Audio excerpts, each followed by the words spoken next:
Hi friends, তোমরা সব কেমন আছো? দেখো আজকে আমার একটু মার্কেটে যাচ্ছে। আমার সোনুর আজ একটা জামা প্যান্ট কেনার জন্য যাচ্ছি। আমার সোনু কেমন দেখছে দেখো। বেরিয়ে পড়লাম, আমি সিধা নামছি। দেখো আমরা যাচ্ছি এখন কিনতে মার্কেটে। আমার সবাই মিলে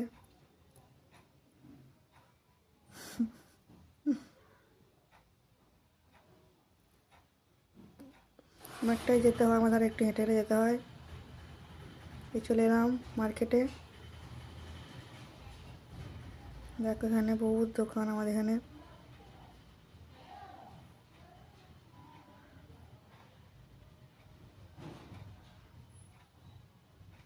দেখো সবজি বাজারে সবজি নেবো বলে একটু চলে এলাম।